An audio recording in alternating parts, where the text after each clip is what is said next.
Hey everybody, how is it going? Welcome to another video. Today I have Pat Yuri, actress extraordinaire. Period.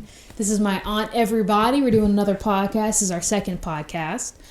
And we're just going to talk about some cool stuff, right? Mm-hmm. Cool. So, first topic. And Aunt Pat, if you come up with anything you want to chat about, let's just bring it up and we'll talk about it, okay? Okay. So, the first thing that Aunt Bet asked me off camera before we started, she was like, how's the tattoo? And everybody knows I have this beautiful tattoo here. I'm going to put some pictures up on the camera as well. I'm not prepared to see. But she was asking me about my tattoo, and she's asking me if I still like it. I still love it. Auntie Pat, talk to me about tattoos. Like, how did you... because you're only 23 years old. Right. So, how did you... When you were growing up, what were you taught about tattoos, and how does 2025 shape your opinion about tattoos, and how does me having a tattoo shape your opinion about tattoos? Well, when I was coming up, very few people had tattoos. Only pirates on television and men in prison. But We got Mom over there laughing. I didn't know anyone who had a tattoo, okay? Unless it was one of them little sticker things that the little kids stick on their skin and it was wash off, but no. Well, I used to love that. And then, of course, now piercings and tattoos are the thing. And so when Lauren was like, she's getting a tattoo on her leg, I was like, oh my God, what? And I'm like, but that's so big. And there's so much of your leg covered. What if you decide you don't want it anymore? What are you going to do? That is a good question. I think everybody who gets a tattoo has this sort of like come to reality moment. Like after your tattoo is finished, you're like, holy crap, like this is going to be on me forever. Like when I first, because I've had this tattoo for about a year. I actually got the tattoo around this year, around last year on this time. We finished it up in July of last year. So I've literally had it for a year now. And I was like, as soon as I got it, like I loved it, but I was like, wait, like, this is going to be on me like forever. And so like, yeah. And I mean, to be honest, I told Mom, but I'm not even done. So basically I want to get my whole leg done. So we're going to expand this. I'm not doing it yet, obviously, once I save up for it. But we're going to expand it. It's going to cover my whole leg. And then I'm going to do my whole right leg. And then I'm going to do both of my arms. And I'm going to get a back piece, my whole back.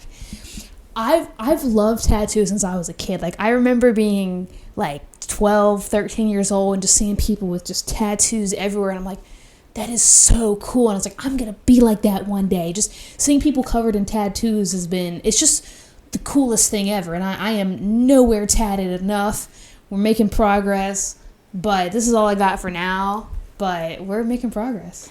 Okay, I get that.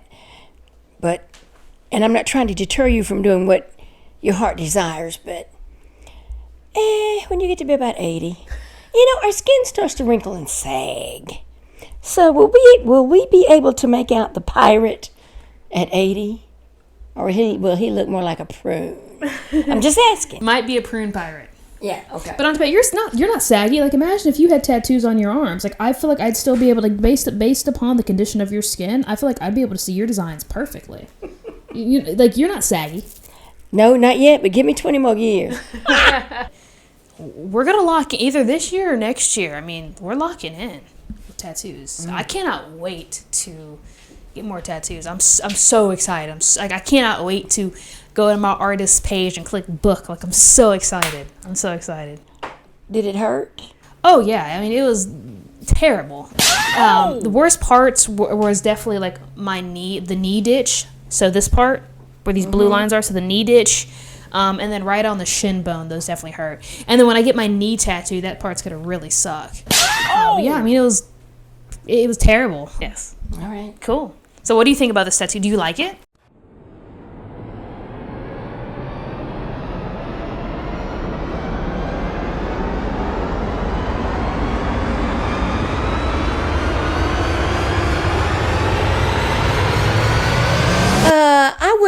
wouldn't have picked a pirate.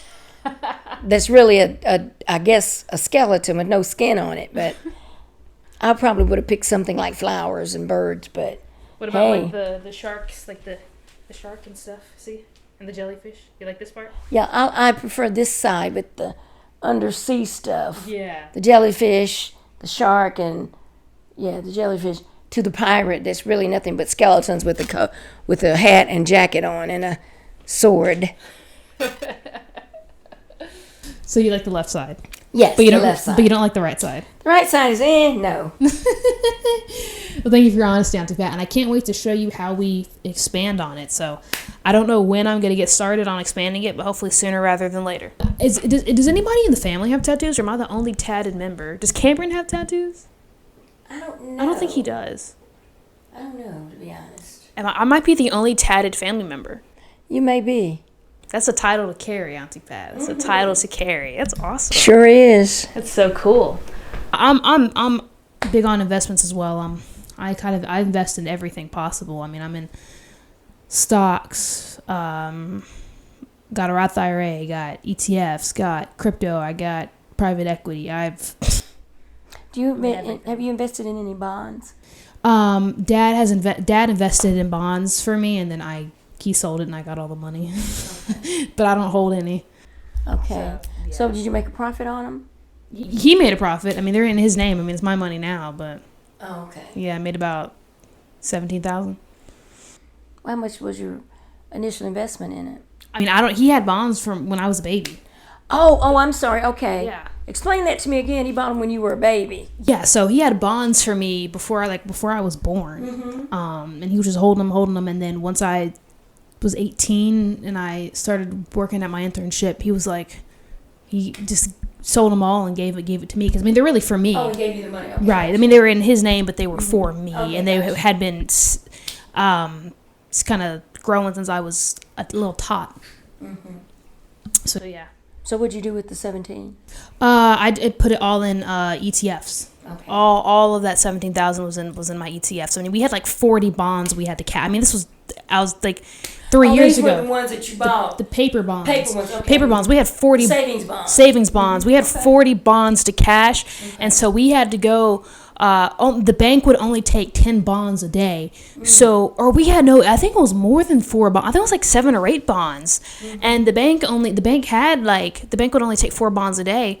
So we had to go to like one bank in the morning and cash that bond. Then we had to go to a second bank and cash that bond. We were just cashing bonds all day, baby. And did they charge you a fee for that? No, it was free. Oh, great. So you didn't have to have an account there or anything like that? Well, Bank of America is where I had an account. Oh, okay. So. Different Bank of America. Yeah, we just went to all the Bank of Americas in the city and just were cashing. Okay. So, yeah. Straight to work. That's okay. Because, I'm pretty sure this statistic still holds true that in real life, the A students wind up working for the C students. Mm-hmm. Yeah. The C students are the ones that excel. Yeah. Because the C students are the ones typically, not all the time, but a lot of C students will create their own companies and then they hire all the smart people to work for them. Good point. So yeah, I mean, it's always get the smartest people on your team. It's always the goal. Mm-hmm. So yeah, I'd like to eventually obviously job wise continue with what I'm doing now. But eventually I'd say before I'm 35, I'd love to have my own real estate stuff going on. I'd like to do real estate investments and real estate development. So house flipping and then doing custom real estate builds for residential properties and business properties as well. Okay. So basically just get enough money so I can start doing real estate, and then once I make a crap ton of money doing real estate, quit my job and just do real estate full time and then hire my own team, and they all work for me. Some of the house flippers, they have silent partners who provide the financing for the flip, and then they get a share of the profit when it's sold. Say they may put up $100,000 for the renovations, and then they want 50% of the profit that's made, and those kinds of things. Right. With your finance degree, you may want to go off in that direction too. I think that's kind of part of what you were talking about. Yeah, absolutely. What I want to do is I want to find a really good mentor, someone who has made hundreds of millions of dollars. Basically, finding someone who is living the life that I want to live, get them to mentor me and partner with them, and they teach me how to do it, and I pay them to teach me. Okay. That's how I'm gonna start. It's my first project. I might do a little fixer-upper house just on my own, Because you need to get your hands dirty a little bit to kind of see Yes. what all is involved, just to kind of have a little bit of knowledge. Yeah. Absolutely. I want to do a little fixer-upper house. I'll probably just record the process, document it all, do a little fixer-upper for fun, something cheap, and then once I'm like, okay, I see how this works, and once I kind of get more money on my hands, then that's when I want to get a mentor, someone, because I know I can find somebody who will teach me all that. So yeah, it'll be fun. But like I said, like I want to probably by 35 is when I want to start working for myself. Now I'm not saying that it's going to take that long. I mean, if I can start at 23, I'll start it. But it's just being realistic. I mean, you have to have enough money to get started, and a lot of money to get started. So when I'm 35 is kind of when I want to be working for myself. At the latest, because I want to do it before I get old. I don't want to be that. I don't want to start at 50 or 60. I want to start young, as young as I can, basically. But basically, after college, just straight into work like I'm doing now. So yeah. Well, a lot of business people don't use their own money; they use other people's money. Yeah. That's probably the smarter way to go. Absolutely. That way, Yeah. and you know how to make sure the proper clauses are in there so that if it does, they understand when they invest in it that they may or may not make a profit. Right. And make sure that you don't have any liability if it doesn't work out. But smart business people use other people's money too. Absolutely, yeah. And I got to get me a good lawyer too to help me do all this. So I got to have costs for lawyers and all this stuff. So it's going to be a lot of money. That's why I'm saying, I want to be starting by at least 35. But yeah. And I also would love to build like gaming PCs as well. Like I know a lot about computers. So probably like on the side, I'd probably just start buying a bunch of parts for gaming computers and start building PCs, and then just like come up with like a little, like just sell them on eBay or something, because I want to get good at like building computers and not do that as a job, but just for fun. Because my next computer that I just got a new gaming PC in November, so I won't need another one anytime soon. But like when I need a new computer, I want to build it myself. Okay. So build computers and just have fun. It'd be super cool. That's good. Thank you. They say if you love your job, you never work a day in your life. That's so. right. One of the good things that helped you to grow into this person is because. Put that mic up. Oh, I'm sorry. Thank you for reminding me. You're welcome. It was because Robin. Go like this, go like that. Because Robin never stifled your creativity. She always let you be free-spirited about when you wanted to explore and this and that. Yeah. And so often, and I understand why, people put children in a box. Yeah. But you're your most creative when you're a child. Yeah. So if you're put in a box when you're a child, you'll be in a box when you become an adult.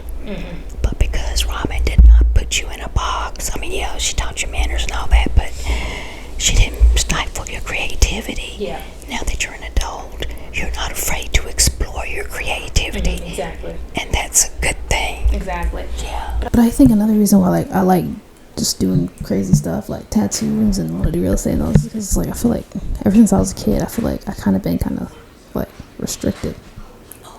And now it's like, now that I'm 21, I'm like, shoot, like nobody can stop me. So now I have to go crazy, and I'm getting a taste of that. I think that's really what it is. Okay. I don't think I was put in a box in terms of creativity, but I think I was put in a box in terms of everything else. Yeah, I understand. But I understand. Yeah. So just enough. Let's say you were held back just enough. Let's hold back too much. Way too much. Well, let me put it Way this too way. much. Go so crazy that it leads to destructive behavior. Right. So, you hear me? Absolutely. Okay. Absolutely. Don't go crazy. Don't go too far out there. That's right. That's why you can't be too strict. Your children, then they go crazy. And they go nuts. Yeah. Like we have this couple at the church that we go to, and they're so strict. Like, they won't let their kids have like soda and candy. They're African. And I'm like, when their kids go off to college, they're gonna be some wild kids. Kids are gonna be 2 a.m. in some random dude's house, and it's not even gonna be their fault. Now, do they go to public school? I think they do go to public school. Well, then that candy and what else is that other thing? Soda. Oh no! When they get to school, believe me, they're getting candy and soda. Mom and Daddy just don't know it. All right. Well, I think that's all I got. Unless you have something else you want to add on to that. Have anything else you want to add? I think that's it. Cool. Well, this has been a very successful podcast. Boom, our second podcast down. And any last words? It's been great. It's been fun. Look forward to the next time. That's right. Here we go. Peace.